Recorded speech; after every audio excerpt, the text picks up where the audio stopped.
Hello everyone, this is Nilesh Kumar Gupta and you are watching NG physics classes. पिछले term पे मैंने आप लोगों को क्रिटिकल एंगल बताया था, टोटल इंटरनल रिफ्लेक्शन बताया था and what are the necessary condition to obtain the phenomena of total internal reflection. ये सारी बातें मैं आप लोगों से कर चुका था। एक आदमी एंगल भी कराया था, आई थिंक कराया था कि नहीं कराया था। तो उसी सिलसिले में हम लोग आगे बढ़ रहे हैं। अगला न्यूमेरिकल हम लोगों के सामने है, वो कह रहा है ए म्यू जी बराबर 3/2 है और ए म्यू डब्ल्यू बराबर 4/3 है और कह रहा है sine 62.7 degree is equal to 0.8888। तो कह रहा है ग्लास और वाटर इंटरफेस के लिए क्रिटिकल एंगल कैलकुलेट करो। वो कह रहा है ऐसे मीडियम के लिए क्रिटिकल एंगल कैलकुलेट करो जिसमें ग्लास हो और वाटर हो। समझ में आ रही है बात। मैंने क्रिटिकल एंगल के लिए कल फॉर्मूला पढ़ा था, R mu D is equal to 1/sin IC। Clear है सभी को। R mu D is equal to 1/sin IC। तो ये मैंने लिखा यहां पर R mu D is equal to 1/sin IC। तो R mu D is equal to 1/sin IC। उसने मुझे बोला है ग्लास और वाटर इंटरफेस के लिए मुझे क्रिटिकल एंगल कैलकुलेट करना है। ग्लास और वाटर इंटरफेस के लिए, ग्लास एंड वाटर। खड़ा है पीछे। ग्लास और वाटर इंटरफेस की अगर मैं बात करूं, ग्लास और वाटर में रेयर कौन है? ग्लास और वाटर में ग्लास रेयर है, वाटर रेयर है। डेंसर कौन सा है? ये रेयर है, ये डेंसर है। तो रेयर की जगह क्या लिखूं? W mu G. समझ में आ रही है बात? क्लियर है?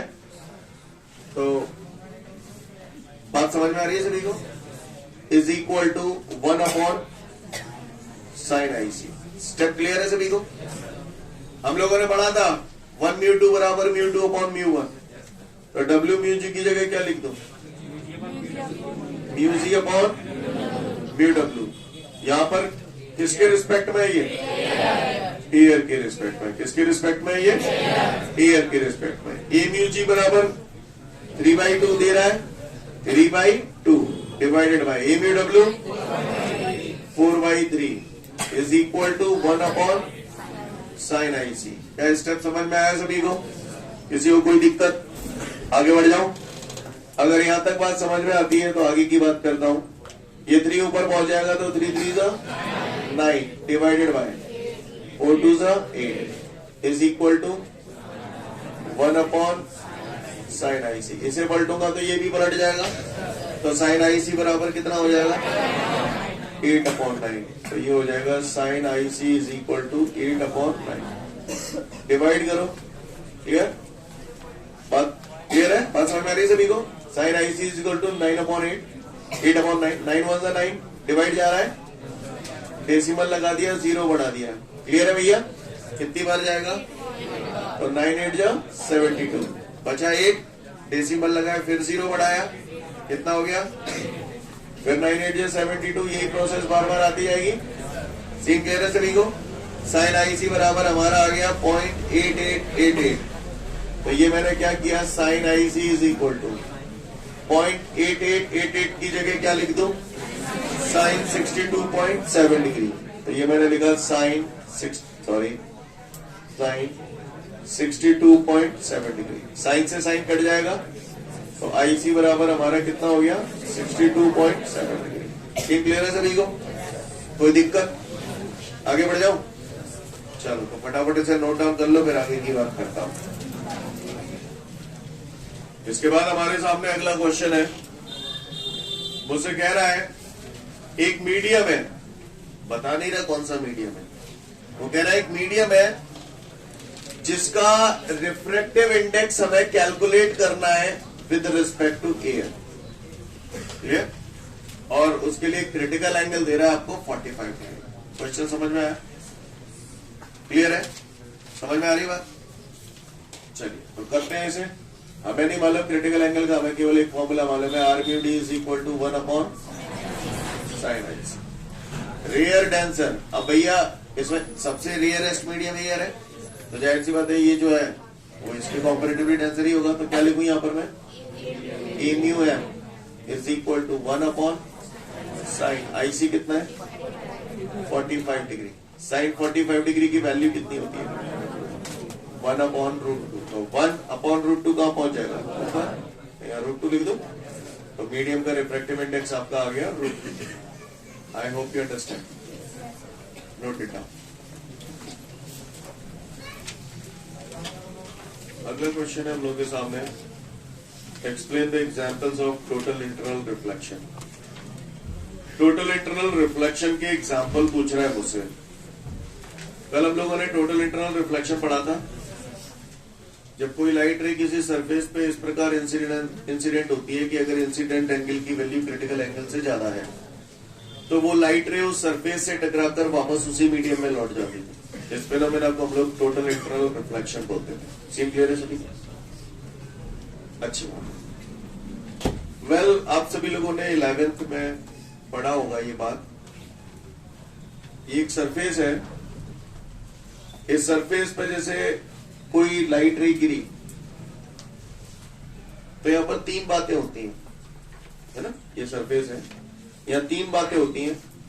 ये जो लाइट गिर रही है तो इसका कुछ पार्ट रिफ्लेक्ट हो जाता है, कुछ पार्ट एब्जॉर्ब हो जाता है इसमें, और कुछ पार्ट पार हो जाता है। समझ में आ रही बात? Reflecting power, absorption power, transmitting power. Clear है? किसी भी सरफेस पे जब कोई लाइट रे गिरती है तो ये जो एनर्जी दी जा रही है ये 3 पार्ट में कंज्यूम होती है, कुछ रिफ्लेक्शन में, कुछ एब्जॉर्प्शन में और कुछ ट्रांसमिशन में। बात समझ में?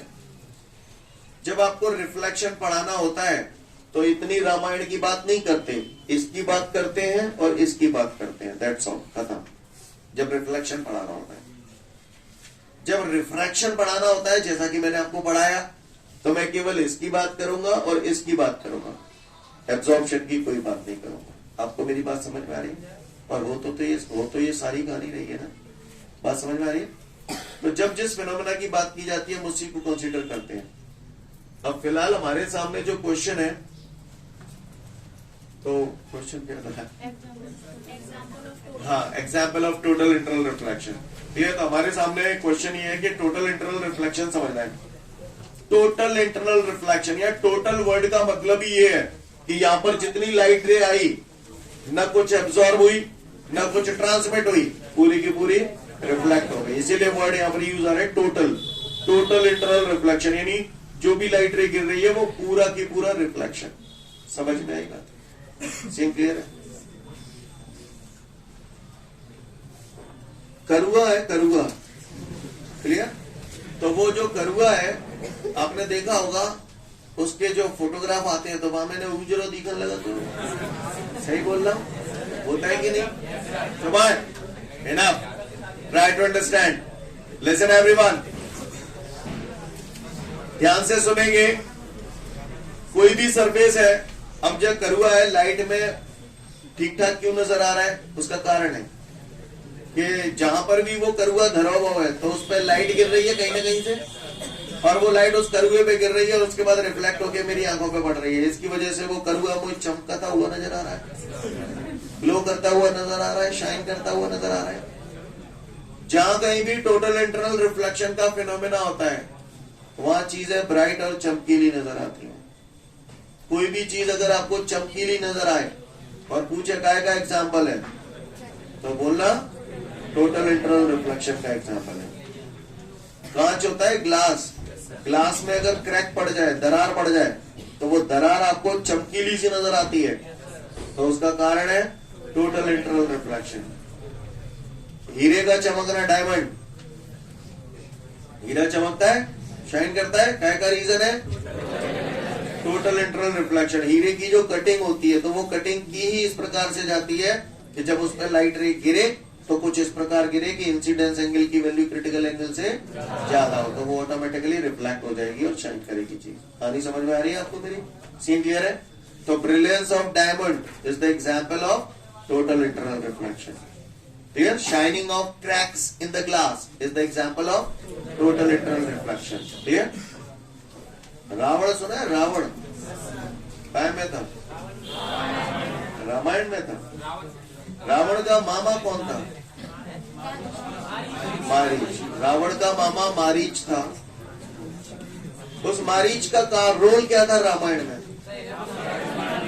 उसने सीता जी को भ्रमित किया था हिरण का रूप रख के। समझ में आ रही बात? हिंदी में बोलते हैं मरीचिका और इंग्लिश मीडियम में बोलते हैं मिराज। मरीचिका का मतलब होता है भ्रम। मामा मारीच के नाम पर ही पड़ा है वो, मरीचिका, भ्रम। क्लियर? मिराज का मतलब होता है भ्रम। Mirage in desert is the example of total internal reflection. Mirage in desert होता क्या है? रेगिस्तान में कोई बंदा मूव कर रहा है एक जगह से दूसरी जगह, तो उसे दूर ऐसा लगता है कि कहीं पानी है। क्लियर? उसे पानी जैसा महसूस होता है, तो that was the example of total internal reflection. आप लोगों ने देखा होगा जब भयंकर धूप पड़ती है, आप हाईवे पे गाड़ी चला रहे हो, तो आपको दूर ऐसा लगता है कि वहां पानी है, लेकिन जब तक आप पहुंच जाते हो पानी आपको नहीं दिखाई देता वहां पर। तो वो क्या हो रहा है? भ्रम हो रहा है। तो दैट इज मिराज। क्लियर है? तो mirage in desert is the example of total internal reflection. Similarly looming of water. Clear? क्या बोला मैंने? इसको हिंदी में बोलते हैं ठंडे देशों में मरीचिका।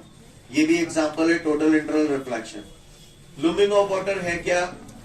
बड़ा अजीब सा लगेगा आपको सुनने में। जो कोल्ड कंट्रीज होती हैं, ठंडे प्रदेश जो होते हैं, वहां पर समंदरों में चलने वाले जहाजों का इमेज हमें आसमान में दिखाई देता है। मजा आ रहा है ना? क्लियर? तो इसको हम लोग बोलते हैं लूमिंग ऑफ वाटर। आइए समझते हैं कैसे। मैं आपको बता रहा हूं, पर आप लोगों को ज्यादा डेप्थ में जाने की जरूरत नहीं है। आपको ये एग्जाम्पल्स याद रखने हैं, एज एन ओटी वगैरह आ सकते हैं। राइट? तो गौर से देखेंगे सभी लोग ऑन द बोर्ड। रेडी? चलिए देखते हैं। सबसे पहले हम लोग देखते हैं मिराज इन डेजर्ट। रेगिस्तान में मरीचिका। रेगिस्तान में कोई भी यात्री जो यात्रा कर रहा है, उसे दूर पानी होने का जो भ्रम होता है, तो वो क्यों होता है? What is the reason behind that? तो समझने की कोशिश करते हैं सब लोग। Look at the board. ये देख रहे हैं आप लोग? क्या है ये? रेगिस्तान है। क्लियर? मिराज इन डेजर्ट देख रहे हैं, तो ये डेजर्ट है। क्लियर? रेगिस्तान। रेगिस्तान में ये प्लांट्स लगे हुए हैं। ठीक है? कुछ भी मान लिया मैंने। कैक्टस लगा होता है वैसे तो यूजुअली। ठीक है? मैंने एक इमेज बना दी। और रेगिस्तान का जहाज कौन होता है? ये ऊंट है। ऊंट के ऊपर एक और ऊंट है। Clear? Listen everyone, please listen to me. यहां तक सीन क्लियर है? ये रेगिस्तान का नजारा है। अब है क्या? रेगिस्तान में किसी यात्री को दूर पानी होने का भ्रम होता है, तो वो क्यों हो रहा है? रीजन क्या है?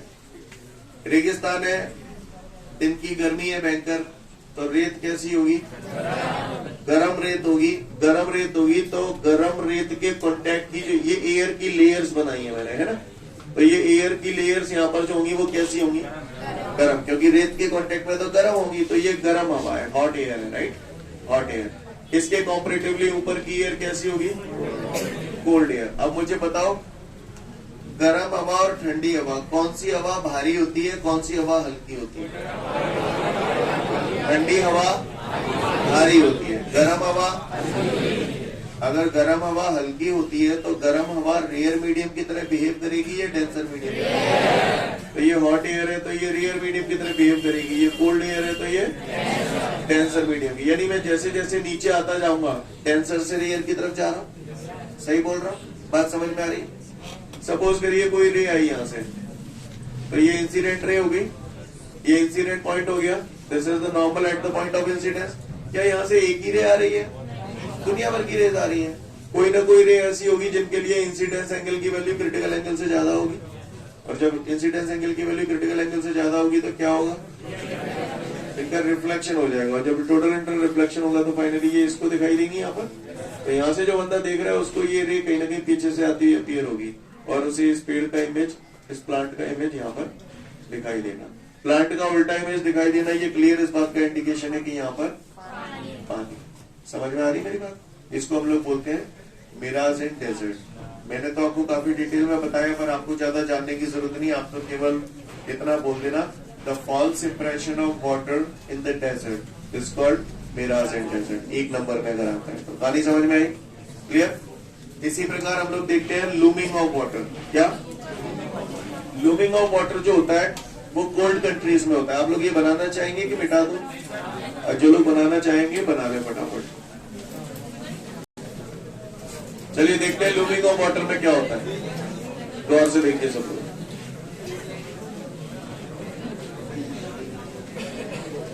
लूमिंग ऑफ वाटर में मैंने आपको बताया कि ठंडे प्रदेशों में होता है ये, और वहां पर जो समंदर में जहाज वगैरह चलते हैं उनका इमेज हमें आसमान में दिखाई देता है, राइट, जिसको हम लोग बोलते हैं looming of water. Look everyone, look at the board. ये कोई ठंडा प्रदेश है जहां पर ये क्या है, समंदर, पानी है ना, और ये क्या है, जहाज। ये एक आइलैंड है, टापू, जिसपे एक टोपू। क्लियर? अब ये जो पानी है, ठंडा प्रदेश है, तो ये पानी कैसा होगा, ठंडा पानी होगा। ठंडा पानी होगा तो जाहिर सी बात है इसके कांटेक्ट की जो एयर की लेयर्स होंगी वो कैसी होंगी, ठंडी होंगी। तो ये काय की तरह बिहेव करेंगी, डेंसर मीडियम, यानी ये डेंसर मीडियम हो गया क्योंकि ये कोल्ड एयर है। इसके कॉम्परेटिवली ऊपर की जो एयर होगी वो हॉट एयर होगी, तो वो काय की तरह बिहेव करेगी, रेयर मीडियम की तरह बिहेव करेगी। सीन क्लियर है? समझ में आ रही है बात? कोई दिक्कत? सपोज करिए कोई रे आई यहां से, क्लियर, ये रे यहां से आई, ये इंसिडेंट रे हो गई, ये इंसिडेंट पॉइंट हो गया, ये नॉर्मल हो गया, डेंसर टू रेयर जा रही है, बोलो भैया।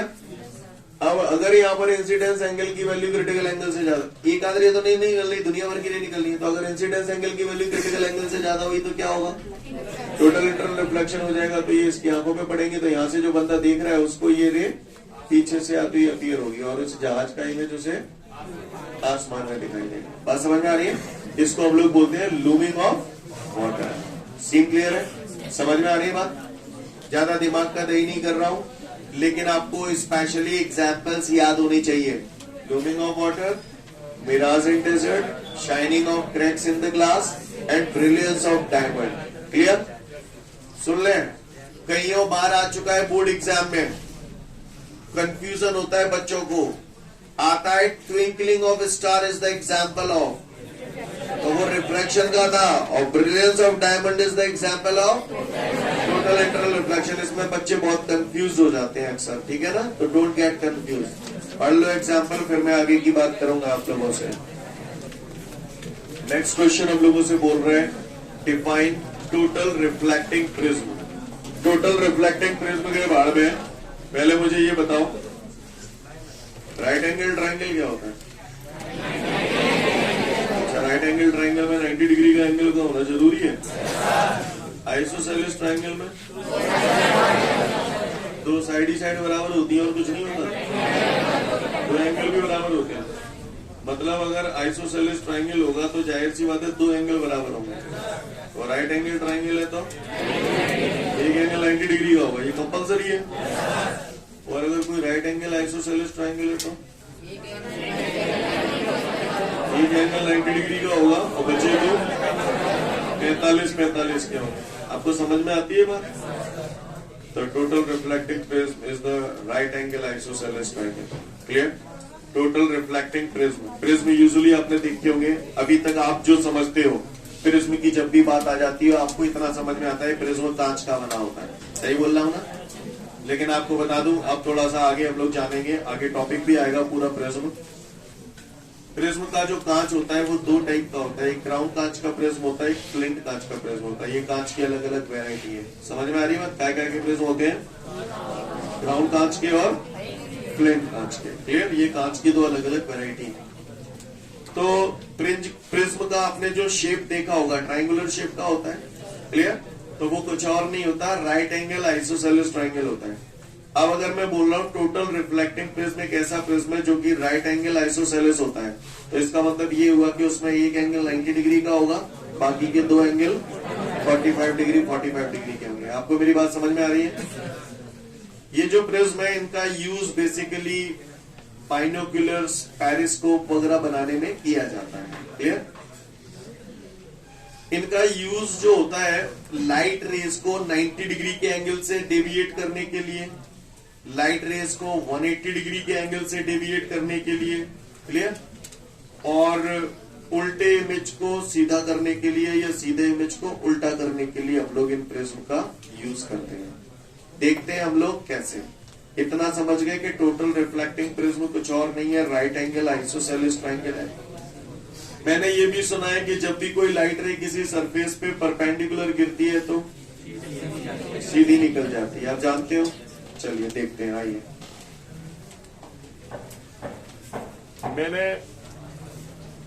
मैंने यहाँ पर ये राइट एंगल आइसोसेलेस ट्रायंगल बनाया है, दिखाई दे रहा है आप सभी को, प्रॉपर देख पा रहे हैं।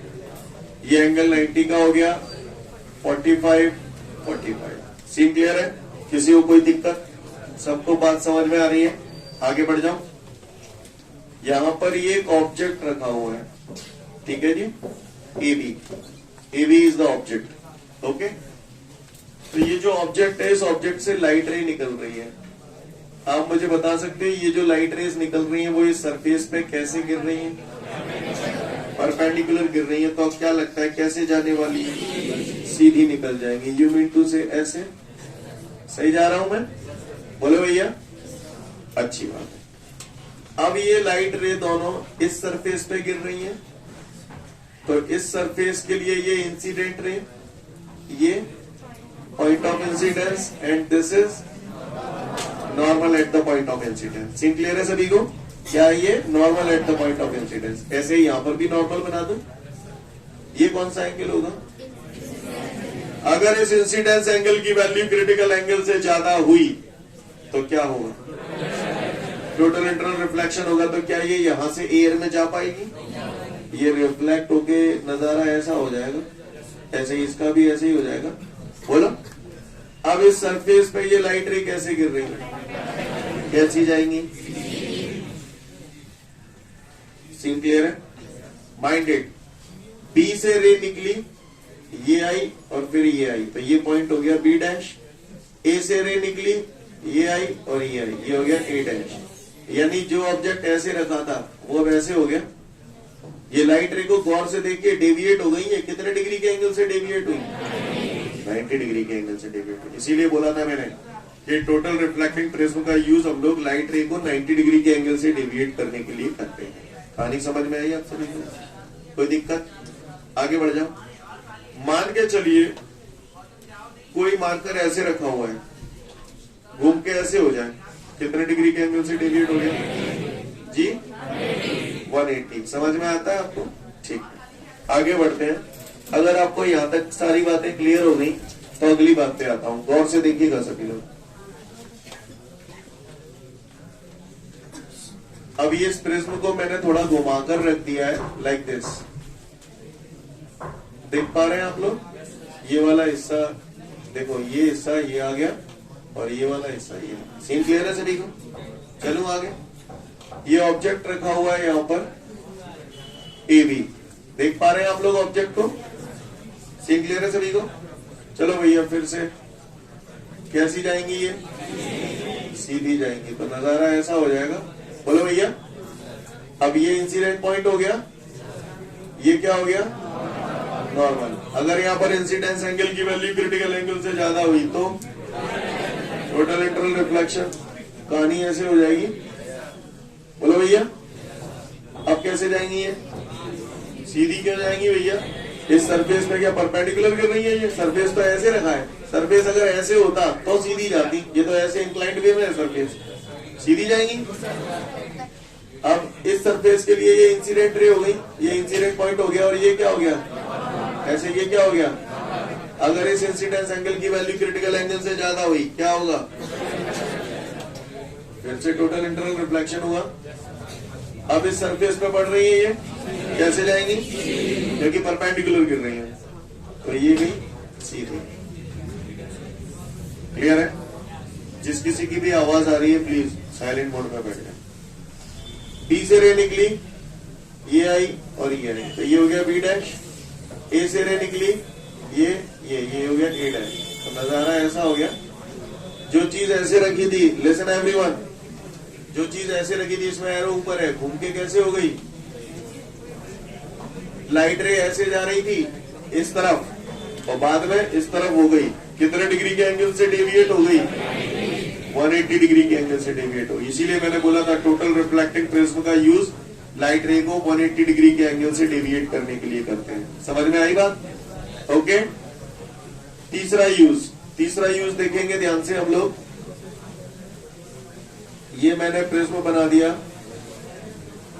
देख पा रहे हैं आप सभी लोग इस प्रिज्म को? आगे बढ़ते हैं। यहां पर मैंने ये ऑब्जेक्ट रख दिया ए बी, ये लाइट रे गिरी इस पे, कैसी जाएंगी? सीधी जाएंगी क्या? नहीं जाएंगी। ये इंसिडेंट रे हो गई, ये इंसिडेंट पॉइंट हो गया, ये क्या हो गया? नॉर्मल। रेयर से डेंसर जा रही है, ये डेंसर टू रेयर जा रही है, और रेयर टू डेंसर जाएंगी तो ये मैंने टुवर्ड्स नॉर्मल नहीं बना रहा हूं, पर मैंने ये बेंड कर दिया है। सीन क्लियर है? क्योंकि नॉर्मल वगैरह बनाऊंगा तो ये फिगर बहुत एक्टिव हो जाएगा। क्लियर? अच्छा, इस सरफेस के लिए ये फिर से ये इंसिडेंट रे है, ये इंसिडेंट पॉइंट है, and these are the normals. Clear? अगर यहाँ पर इंसिडेंस एंगल की वैल्यू क्रिटिकल एंगल से ज्यादा हुई तो ये रिफ्लेक्ट हो गई, ये भी रिफ्लेक्ट हो गई। अब फिर डेंसर से रेयर जाएंगी, फिर से रिफ्लेक्ट हो जाएंगी, तो ये ऐसे हो गई, ये ऐसे हो गई। अब आप गौर से देखिएगा, ए से रे आई, ये और ये, तो ये हो गया ए डैश, डी से ये वाली आ रही है तो ये बी डैश। यानी जो ऑब्जेक्ट ऐसे रखा था, एरो ऊपर की तरफ है, अब ये कहाँ हो गया? यानी सीधी चीज को उल्टा कर दिया। अगर यह चीज उल्टी रखी होती, हाँ, यानी इसका यूज जो करते हैं to erect the inverted image. Inverted image यानी उल्टी इमेज को इरेक्ट करना है यानी सीधा करना। समझ में आ रही बात? यानी लाइट रे को 90 डिग्री के एंगल से डेविएट करने के लिए, 180 डिग्री के एंगल से डेविएट करने के लिए, and to erect the inverted image. कहानी समझ में आ रही है? सीन क्लियर है सभी को? कोई दिक्कत? फटाफट देख लें इसे, फिर पूछूंगा इसमें से कुछ मैं आपसे। अगर ये बात हो गई सभी की तो थोड़ा ध्यान से देखिएगा आप लोग। अगर कोई लाइट रे एक मीडियम से दूसरे मीडियम में जाती है तो कौन सा फिनोमेना होता है? रिफ्रैक्शन। और मान के चलिए लाइट रे एक मीडियम से दूसरे मीडियम में नहीं जा रही है, रिफ्लेक्ट हो रही है, तो फिर टोटल इंटरनल रिफ्लेक्शन यानी रिफ्लेक्शन। राइट? सोच समझ के जवाब देना, चूतियों की तरह रिएक्ट मत करना। एक मैं बता रहा हूं आपको, अच्छे से देख लो, उसके बाद मैं पूछूंगा आपसे। ठीक है? यहां पर फोकस करते हैं। लाइट रे यहां से शुरू हुई, क्रॉस कर गई इसको, ये एयर है बाहर और प्रिज्म ग्लास का बना होता है। ये लाइट रे काय से काय में आ गई? एयर से ग्लास में आ गई। कौन सा फिनोमेना हो गया? रिफ्रैक्शन। ध्यान रखना, रिफ्रैक्शन हो गया। एक बार रिफ्रैक्शन हो गया। अब ये ग्लास में इस सरफेस पे टकराई और टकरा के काय में आ गई? ग्लास से ग्लास में ही आई। कौन सा फिनोमेना हो गया? Total internal reflection. एक बार रिफ्रैक्शन हो गया, एक बार टोटल इंटरनल रिफ्लेक्शन हो गया। अब ये तो इस पूरे में ये जो प्रोसेस हुआ है, रिफ्रैक्शन कितनी बार हुआ और टोटल इंटरनल रिफ्लेक्शन एक बार। समझ में आ रही है बात सभी को? कोई दिक्कत? बढ़ू आगे। अगर ये बात समझ में आ गई तो फिर मुझे इसमें बताएं, इसमें रिफ्रैक्शन कितनी बार है पहले तो ये बताओ। 2 बार रिफ्रैक्शन है। और टोटल इंटरनल रिफ्लेक्शन वो भी 2 बार है, क्योंकि देखो यहां से यहां आई तो रिफ्रैक्शन। अब ये ग्लास से ग्लास में टोटल इंटरनल रिफ्लेक्शन, फिर ये ग्लास से ग्लास में टोटल इंटरनल रिफ्लेक्शन, और फिर ये रिफ्रैक्शन। आपको समझ तो आ रहा है ना? यहाँ पर रिफ्रैक्शन कितनी बार है? रिफ्रैक्शन 2 बार है। कौन कौन सा? ये वाला, ये रिफ्रैक्शन है। हाँ, ये तो रिफ्रैक्शन है ना, रेयर से डेंसर जा रही है। और ये वाला, तो कितनी बार रिफ्रैक्शन हुआ और कितनी बार टोटल इंटरनल रिफ्लेक्शन हुआ? एक बार। कहानी समझ में आई आप सभी को? क्लियर है? खैर, अच्छी बात है। आज के लिए पर्याप्त कल कर लेते हैं। Thank you everyone, have a great day to all of you guys.